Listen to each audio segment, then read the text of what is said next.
Aujourd'hui, nous sommes le 23 mars en 2024.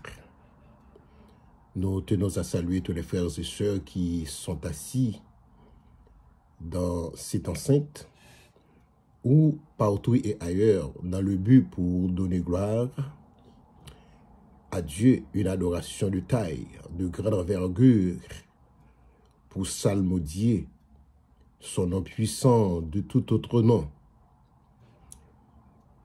Comme d'habitude, dans les préludes et préambules de mes messages, j'aime toujours vous faire vivre l'exploit et l'horizon d'un texte biblique pour vous faire vivre les mises en contexte, la synthèse ou l'Instagram du jour. Nous aimerions tourner notre pensée sur le mot Pâques, comme étant une période marquante et attendue que tous les chrétiens authentiques admirent très fort.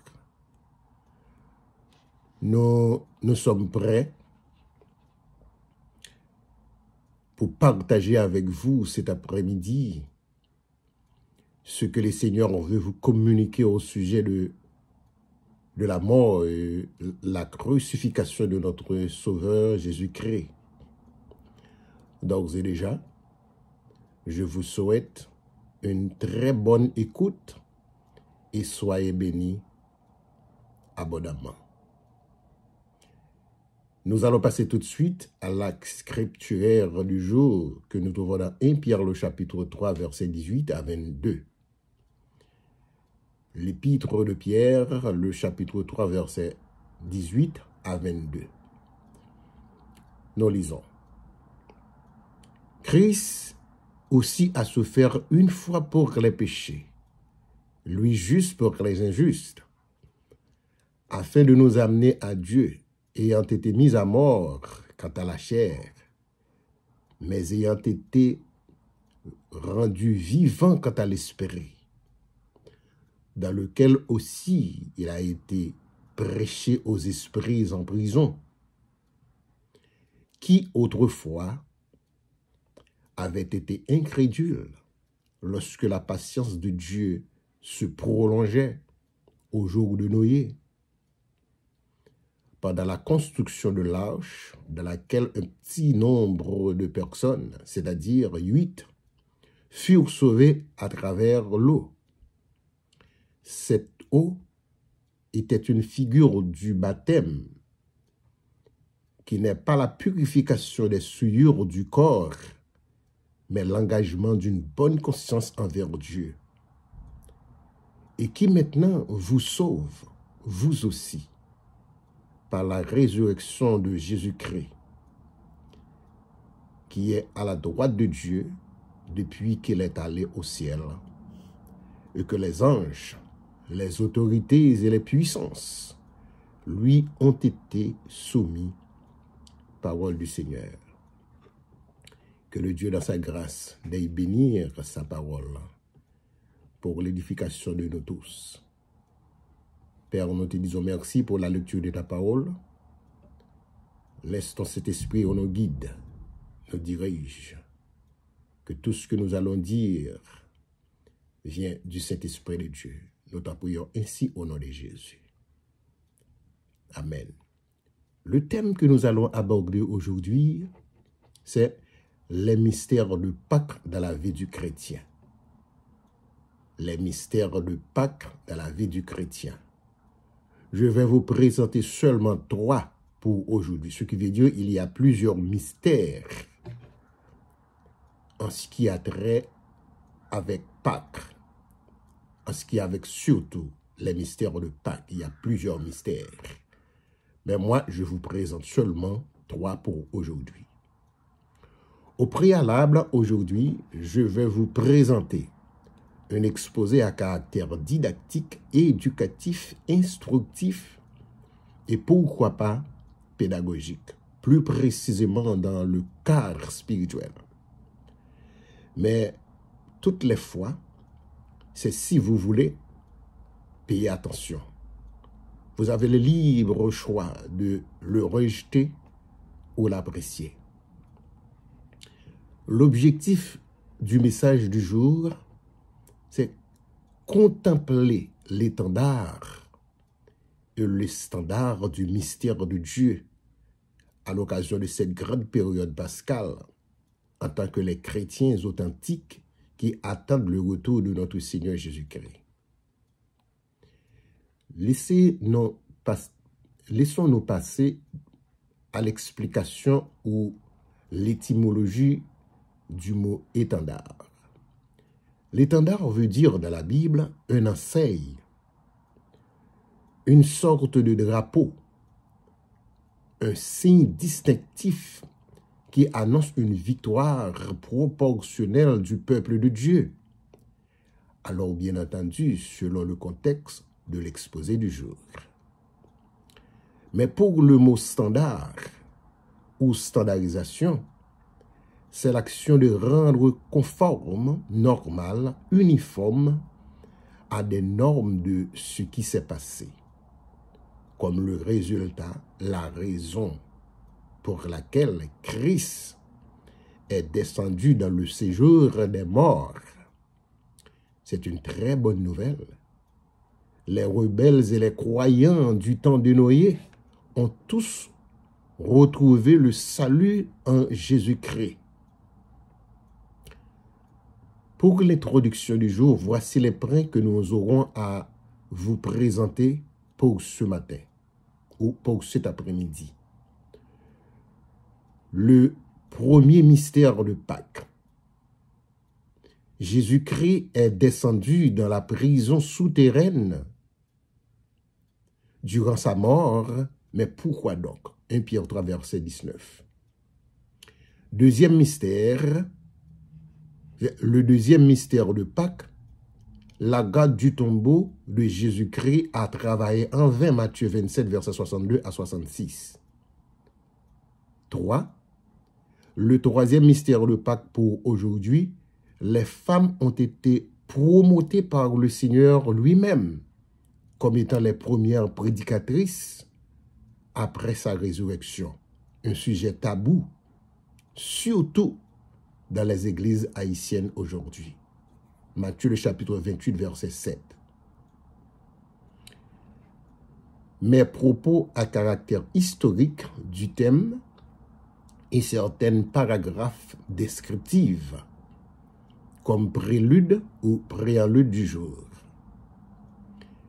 Je prête les paroles de Hamann, un théologien français, et Kéré Jolsma, une théologienne française. Il déclare: Pâques apparaît dans l'Antiquité chrétienne comme la fête des fêtes, la solennité des solennités. D'où par conséquent, elle ne célèbre pas seulement la résurrection du Christ, mais le mystère du Christ tout entier et le mystère de la foi chrétienne. Nous nous trouvons au cœur de toute la vérité de la foi. Aussi les textes des pères qui exposent le mystère pascal ne sont-ils pas seulement parmi les plus beaux, les plus émouvants de la littérature chrétienne, mais ils nous fournissent aussi une synthèse du dessein du salut et une théologie du Christ et de l'Église, une vision chrétienne de l'histoire. Fin de citation. En l'an 60 de notre ère, un fonctionnaire ou un historien romain appelé Festus, il a fait un résumé d'un conflit qui oppose Paul aux Juifs, c'est-à-dire une dispute entre les Juifs et Paul à propos d'un certain Jésus qui est mort et dont Paul affirme qu'il est vivant. Paul affirme qu'il est vivant et donc ressuscité d'entre les morts. Le conflit qui met aux prises en faisant le point sur le converti de Damas, en l'occurrence de Paul, et ses co-religionnaires, pose la vérité essentielle de la foi chrétienne. Ceci dit, que le Christ n'est pas un mort, mais il est ressuscité vivant au siècle des siècles. L'Église est le rassemblement de ceux qui sont groupés autour du ressuscité, qui est Jésus-Christ. Quel mystère! Il y a aussi, au Colman, un autre historien romain rapporte. Il suppose que même le premier lieu de réunion de ces chrétiens-là, en l'occurrence les apôtres, fut la chambre haute de l'époque, où le dimanche de Pâques, le ressuscité, le Seigneur Jésus, est apparu à ses disciples pendant qu'ils mangeaient la porte fermée. Quel mystère, frères et sœurs! Explique Luc chapitre 24, le verset 38. De la sorte, la Sainte Seine et la résurrection sont liées à un même lieu, c'est-à-dire là où Jésus trouvait les disciples. Elles représentent le point de départ et le terme de l'Exode nouveau, où Jésus effectue son passage de ce monde vers son Père. Comme les Juifs ont commencé la sortie des Hébreux de l'Égypte, l'Exode, les chrétiens aussi célèbrent l'avènement décisif de leur salut éternel. En fêtant Pâques du Seigneur, la résurrection de Jésus, de l'une à l'autre fête, la continuité est évidente, ce qui veut dire qu'il est formellement obligatoire de fêter Pâques. À ceci, Jésus accomplit les figures et les prophéties messianiques de l'Ancien Testament qui la concernaient. En ce qui a trait à ce que dit au Colman de la Sainte Seine et la résurrection, si vous rappelez mon message dernier, qui concernait le lavement des pieds, la Sainte Seine et le baptême, voici ce que dit la parole de Dieu dans Matthieu chapitre 5, verset 23. Laisse ton offrande devant l'autel et va d'abord te réconcilier avec ton frère, puis viens présenter ton offrande. Lorsque vous êtes debout, faisant votre prière, si vous avez quelque chose contre quelqu'un, pardonnez-les, afin que votre Père qui est dans les cieux vous pardonne aussi vos péchés.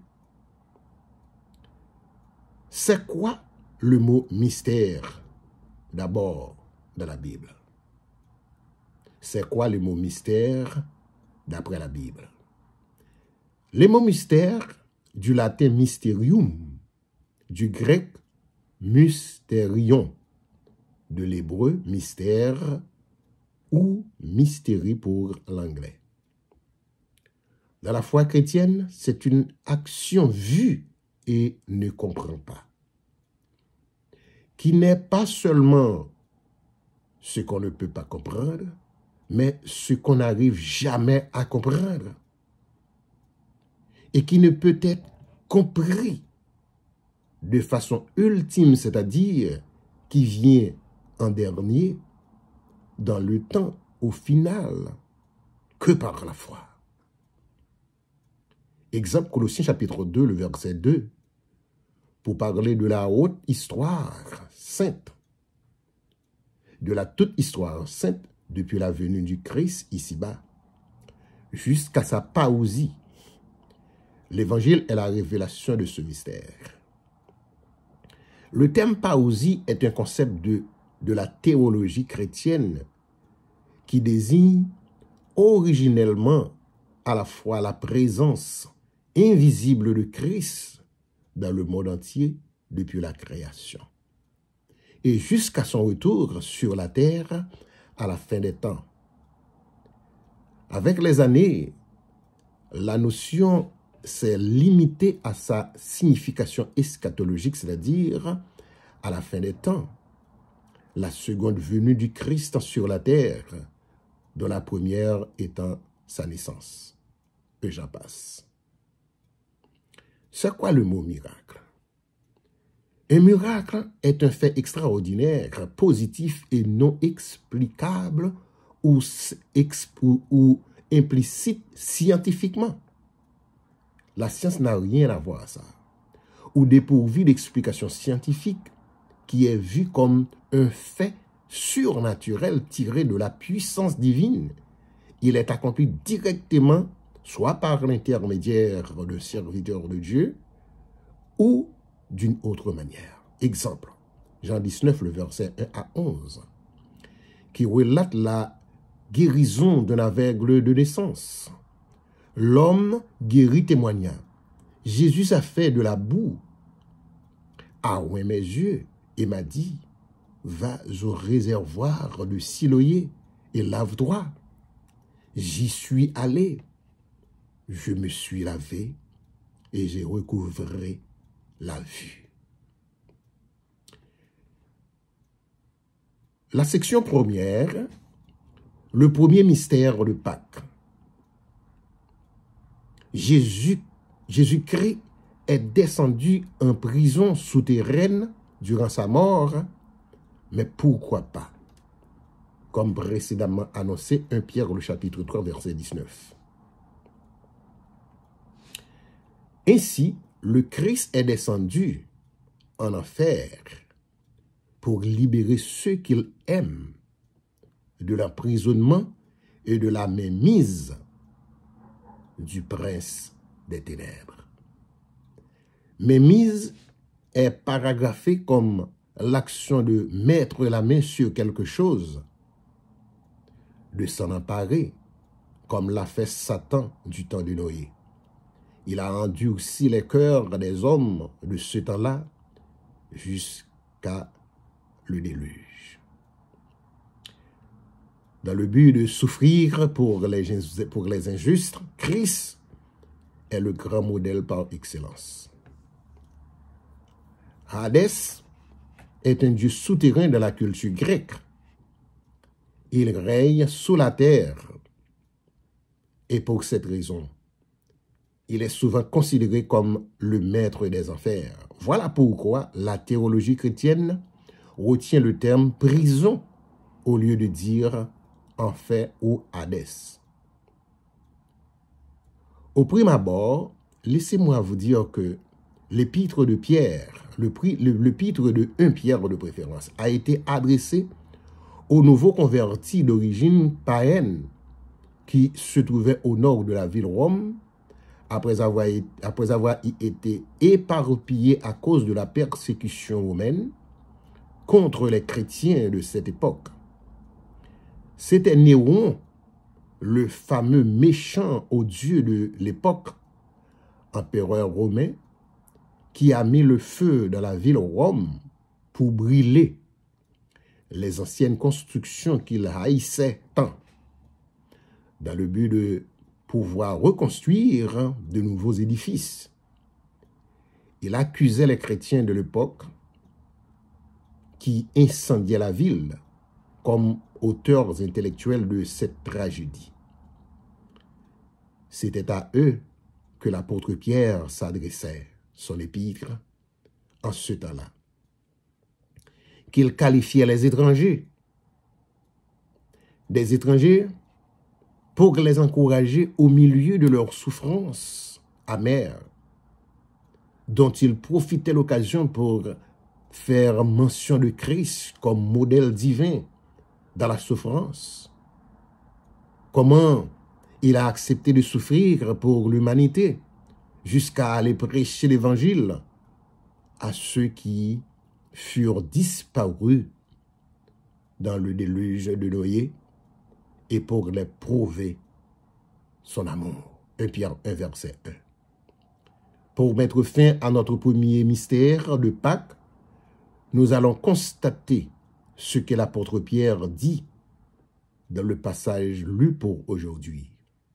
Si Pierre dit au verset 18 que Christ est ressuscité des morts par la puissance du Saint-Esprit, alors il dit clairement au début du verset 19 que dans l'esprit, Jésus est allé proclamer aux esprits en prison. Beaucoup d'interprètes ont fait comprendre.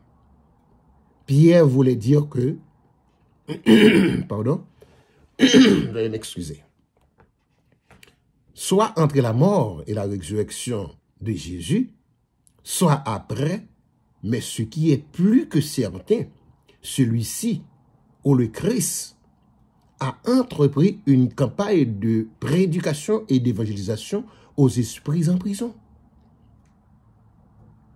Qui étaient les destinataires de cette proclamation ou cette série d'évangélisation? C'étaient les esprits en prison qui, autrefois, n'ont pas obéi au message de Noé et autres prédicateurs de Dieu. Mais qui sont ces esprits-là? Selon certains interprètes, ce sont les âmes des croyants de l'Ancien Testament que Jésus a libérés de la captivité satanique et les a amenés avec lui au ciel. Quelle bonne nouvelle, frères et sœurs. Les croyants et les rebelles du temps de Noé ne sont pas ici-bas, ils sont avec Christ actuellement au ciel. Parce que Christ les a amenés avec lui en ce temps-là. Le message que Jésus a annoncé est sa mort et sa résurrection est donc une bonne nouvelle pour eux.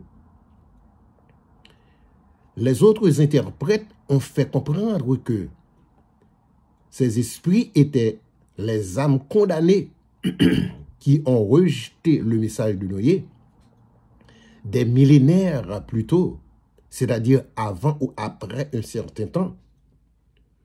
Pour ces individus, Jésus confirme leur condamnation en proclamant sa victoire sur eux et sur tous ses ennemis dans sa mort et sa résurrection. Enfin, certains interprètes ont fait comprendre qu'ils ont vu Jésus offrir à ces esprits en prison une autre occasion de foi et de repentance après leur mort. Seul Jésus peut le faire. Quel mystère, frères et sœurs. Assurément, ça, c'est un mystère exceptionnel, frères et sœurs, que Pâques nous apporte aujourd'hui. La deuxième section, le deuxième miracle de Pâques, la garde du tombeau de Jésus-Christ travaillait en vain. La garde du tombeau de Jésus-Christ travaillait en vain. Matthieu, le chapitre 27, verset 62 à 66. Le lendemain, après le jour de la préparation, les grands prêtres et les pharisiens s'assemblèrent chez Pilate en disant, « Seigneur, nous nous sommes rappelés que cet imposteur a dit de son vivant, 3 jours après, je ressusciterai. Alors donne l'ordre que le sépulcre soit surveillé jusqu'au 3e jour, de peur que ses disciples ne viennent voler le corps et ne disent au peuple, il est ressuscité d'entre les morts. Cette dernière imposture serait pire que la première. Pilate leur déclara, vous avez une garde. Allez, organisez la surveillance, comme vous l'entendez. Ils partirent donc et assurèrent la surveillance du sépulcre en mettant les scellés sur la pierre et y plaçant une garde.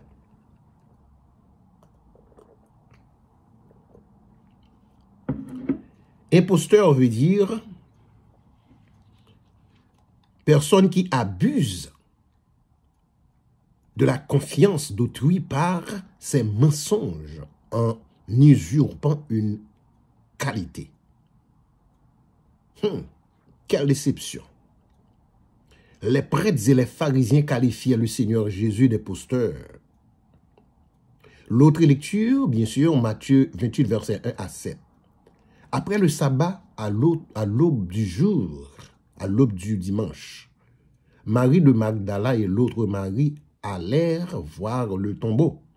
Soudain, il y eut un grand tremblement de terre, car un ange du Seigneur descendit du ciel, vint rouler la pierre de devant l'ouverture et s'assit dessus. Il avait l'aspect de l'éclat et son vêtement blanc comme la neige. Les gardes tremblaient de peur et devinrent comme morts. Mais l'ange prit la parole et dit aux femmes, « Quant à vous, n'ayez pas peur, car je sais que vous cherchez Jésus, celui qui a été crucifié. Il n'est pas ici, car il est ressuscité. Comme il avait dit, venez voir l'endroit où il était couché et allez dire à ses disciples qu'il est ressuscité. Il vous précède en Galilée. C'est là que vous le verrez. Voilà, je vous l'ai dit. C'est dans la déclaration de l'ange. Explication et interprétation homilétique de ces textes que nous venons de lire. Ce qui est à la base comme étant notre marque d'attention pour cet après-midi est celui-ci. Les disciples ont oublié que Jésus a parlé plusieurs fois à maintes reprises avec eux de sa résurrection. Ils n'y avaient pas payé une attention soutenue. Les pharisiens et les sacrificateurs envieux de Jésus ne croient pas aussi en la possibilité de sa résurrection. Qu'est-ce qu'ils ont fait? Ils supposaient que les disciples de Jésus vont tenter de voler son corps et annoncer la résurrection de Jésus, de leur maître. Ils ne vivaient pas dans l'esprit de vérité et pensaient que les disciples de Jésus étaient une équipe d'imposteurs, comme ils l'étaient eux-mêmes. Les juges qui jugeaient Jésus deviennent scientifiques, deviennent sceptiques, pardon. Eux se souviennent qu'il a déclaré qu'il ressusciterait 3 jours après sa mort. Pour mesure de précaution, il ordonne de sceller la tombe de Jésus et de la faire garder, c'est-à-dire par les soldats juifs et romains sous haute surveillance. Quelle ironie que de placer des gardes devant un tombeau pour qu'un cadavre ne puisse sortir. Quelle ironie! La foi et la croyance des disciples de Jésus sont irréprochables, car ils ont eu foi en ce qu'ils ont vu, à savoir le crucifié qui était Jésus le Christ. Les Juifs et les Romains, comme les envieux de Jésus, ont tous reconnu ce fait. Les livres d'histoire le confirment aussi.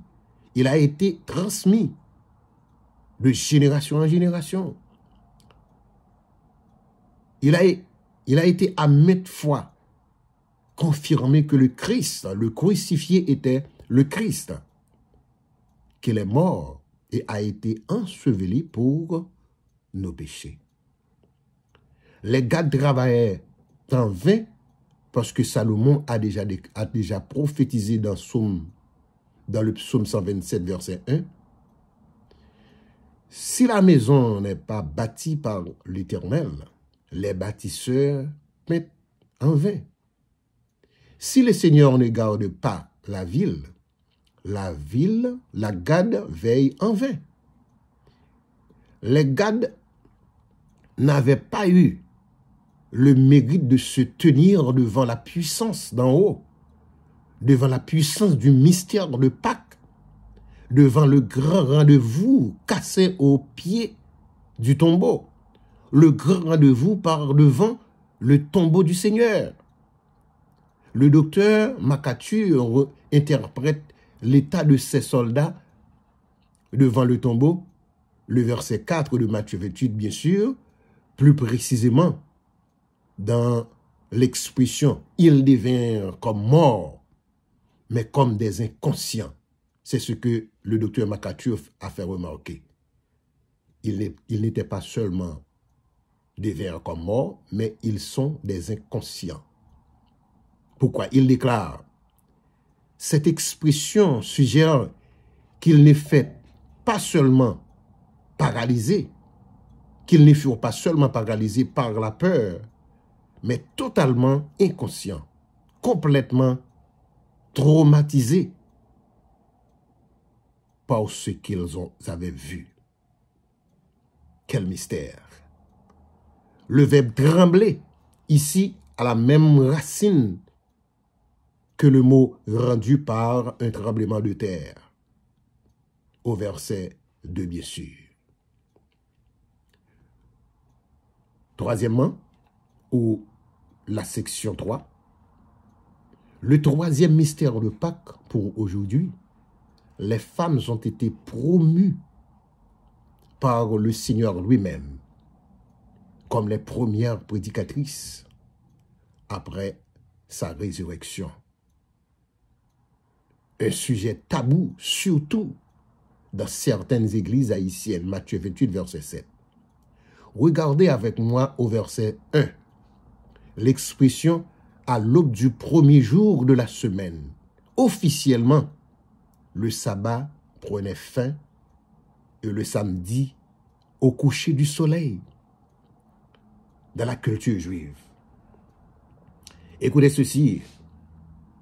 Les femmes, les maris spécifiquement, à cause de leur amour, leur passion pour Jésus, elles pouvaient aller acheter et préparer des épices, c'est-à-dire les produits aromatiques ou piquants pour aller honorer le corps du Seigneur dans le tombeau. Elles pleuraient à tout temps la mort de leur maître. Luc 24, verset 1. L'événement décrit ici eut lieu le matin suivant, c'est-à-dire le dimanche, à l'aube, le premier jour de la semaine. Il y avait deux tremblements de terre. Le premier, Matthieu 28, verset 2. Le second, Matthieu 27, verset 51. Le second tremblement de terre associé à la mort de Christ. Cette secousse qui resta certainement confirmée aux abords du tombeau se produit lorsqu'un ange vient rouler la pierre de façon surnaturelle. Il ne le fit pas pour laisser Jésus en sortir, frères et sœurs. Parce que celui qui pouvait ressusciter les morts n'avait pas besoin d'aide pour quitter un tombeau terrestre, frères et sœurs. Alléluia, gloire à Jésus. Mais pour permettre aux apôtres et aux femmes d'y entrer. Est-ce que vous comprenez bien ce que je dis? Christ n'a pas besoin de quelqu'un d'ouvrir pour lui le tombeau. Parce qu'il est ressuscité. Christ est la résurrection. Mais il a laissé la porte du tombeau ouverte, juste pour laisser entrer les apôtres et aux femmes pour exprimer leur amour envers le Sauveur. Mais le premier tremblement de terre était l'achèvement du voile du temple. Matthieu, le chapitre 27, verset 51. L'expression « le voile du temple » veut dire quoi? C'était un rideau qui interdisait l'entrée du lieu très saint dans l'Ancien Testament, Exode chapitre 26, verset 33, Hébreux 9, verset 3. Le voile déchiré signifie l'accès vers la présence de Dieu, était désormais offert officiellement à tous. Ce qui était différent avant, par les moyens d'une voix nouvelle et vivante retrouvée en Jésus-Christ. Hébreux 10, versets 19 à 22. L'effet qu'il s'ouvrit de haut en bas indique qu'il ne s'agissait pas d'une action humaine, mais d'une œuvre divine, c'est-à-dire Dieu lui-même déchira le voile.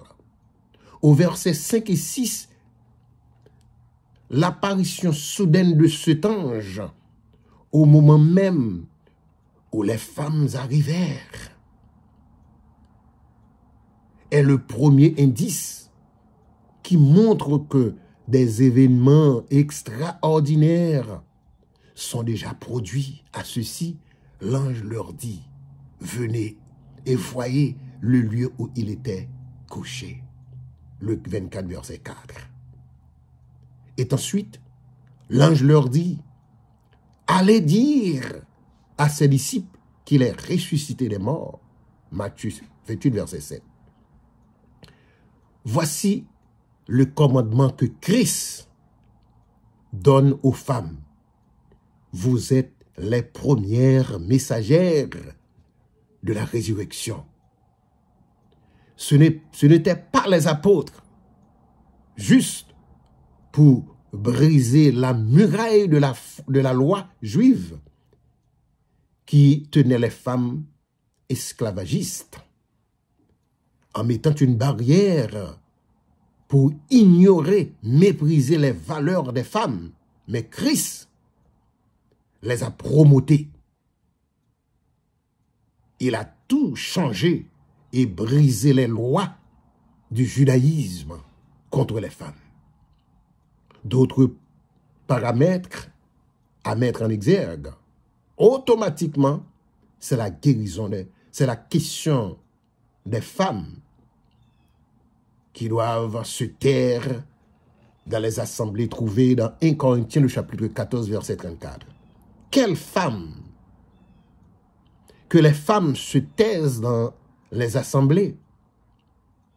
Que les femmes se taisent dans les assemblées, car il ne leur est pas permis d'y parler. Mais qu'elles soient soumises, comme le dit la loi. Écoutez, frères et sœurs. Pensez-vous que Paul irait contredire les commandements de Christ face aux femmes? Je crois absolument non. Il a connu que Christ a fait aux femmes ce que Christ a fait aux femmes. Christ les a promotées. Pensez-vous que Paul irait contredire le travail de Christ? Et Corinthiens chapitre 14, verset 33 à 35 dit, comme dans toutes les églises des saints, que vos femmes se taisent dans les assemblées, car il ne leur est pas permis d'y parler, parce qu'elles doivent se soumettre, comme le dit la loi. C'était une loi, mais pas le Saint-Esprit qui le disait. La loi, très souvent, est à l'avantage d'une nation, surtout la nation juive. La nation juive, elle était religieuse, elle était préjugée de préférence, racisme. Si elles veulent s'instruire sur quelque chose, qu'elles s'interrogent leur mari à la maison, car il est inconvénient pour une femme de parler dans l'église. À première vue, ce commandement semble vouloir dire que les femmes ne peuvent en aucun cas parler dans l'église. Pourtant, précédemment, dans la même épître, 1 Corinthiens chapitre 11, verset 5, Paul indiquait que les femmes peuvent prier et prophétiser. Et nous savons aussi que les femmes âgées avaient le droit d'enseigner les jeunes femmes. Tite chapitre 2, verset 4. 1 Corinthiens chapitre 14, verset 33-35 n'est donc pas un commandement absolu aux femmes de toujours le faire dans l'Église, de se taire dans l'Église. Au contraire, la préoccupation de 1 Corinthiens chapitre 14, de même que d'une grande partie de l'Église, est l'ordre et la structure au sein de l'Église. Pourquoi? C'est parce que l'Église de Corinthe se caractérisait par l'anarchie et le désordre. Le verset 33 surtout.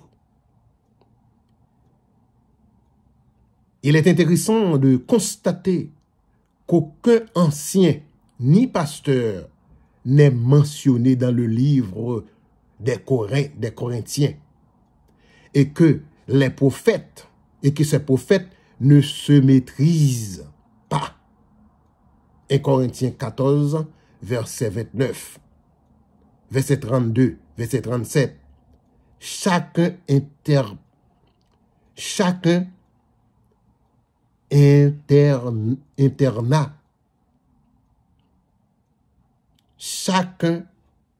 interna quand et comment il voulait. Ce qui veut dire, chacun interprétait quand et comme il veut. C'était un désordre. D'où par conséquent, ceux qui avaient le don de parler en langue parlaient simultanément, c'est-à-dire en même temps, ceux qui avaient une révélation de Dieu criaient à haute voix, à haute voix. C'est ce qu'on appelle à tue-tête, d'une voix forte et plus aiguë que la morale. Et personne ne se souciait d'interpréter ce qu'elle était dit, même si on pouvait l'entendre par-dessus le vacarme. Le vacarme signifie grand bruit des gens qui crient, de querelles et s'amusent. Les réunions, c'était la qualité des femmes de l'église de Corinthe. Surtout, les réunions sont vite devenues chaotiques à l'intérieur de l'église Corinthe. Une partie de la confusion de l'église Corinthe venait des femmes qui parlaient en langue et prophétisaient. Elles prenaient la direction des cultes au lieu de se soumettre aux responsables de l'Église. 1 Timothée 2, versets 11 à 15. Il semble aussi que certaines femmes perturbaient encore plus les cultes qui sont déjà chaotiques en posant des questions intempestivement. Intempestivement veut dire d'une manière intempestive, importune, ce qui nuit, ce qui veut dire couper intempestivement la parole à quelqu'un. La façon dont elle agissait, perturbait à l'intérieur de l'Église. Dieu, à travers l'apôtre Paul, demande à des femmes, de se taire dans les assemblées de Dieu, mais plus précisément à l'église Corinthe, de manière spécifique à l'église Corinthe, mais pas de façon universelle et géographique à toutes les femmes ou dans le monde entier. 1 Corinthiens 14, verset 34. Le contexte immédiat est la prophétie des versets 29 à 33. Tandis que le contexte plus large inclut de parler en langue, les versets 27 à 28 du chapitre 14 de 1 Corinthiens. Cette règle vaut pour toutes les églises des saints en Jésus-Christ. Les versets 33, pas seulement ceux de Corinthe, si quelqu'un a vraiment le don de prophétie, il reconnaît l'autorité de l'apôtre Paul dans cette affaire. Les versets 36 à 39. Par contre, 1 Corinthiens chapitre 14, verset 34, n'ordonne pas à toutes les femmes de toujours garder le silence complet dans l'Église. Cela dépend, même pour les hommes aussi. Mais leur demande seulement de ne pas participer au temps de prophétie, de parler en langue et interprétation des langues dans l'Assemblée réunie. Il s'agit de fonctions d'enseignement de l'Église dont investies d'autorité et ces rôles sont conservés aux hommes, d'après 1 Timothée 2, versets 11 à 12. Mais moi, j'ajoute, si c'est possible, si ces hommes-là sont disponibles, c'est Dieu qui dirige son Église à qui il veut. Dieu dirige son Église à qui il veut. Les femmes peuvent assurer de nombreux rôles dans l'Église et sont collègues dans le ministère pastoral. Philippiens 4, verset 3. La seule restriction est qu'elles n'assument pas un rôle d'autorité spirituelle sur des hommes adultes, c'est-à-dire au sein strict de faire agir autrui pour qu'il fasse à sa place de ce qu'il désire. Ce qui lui dicte notre intérêt personnel ou celui de l'instruction qu'il nous demande. C'était les mystères de Pâques, le mystère de Pâques dans la vie du chrétien. Nous avons eu la chance de constater le mystère de Jésus lorsqu'il descendait dans la prison souterraine pour sauver les rebelles et les croyants du temps de Noé.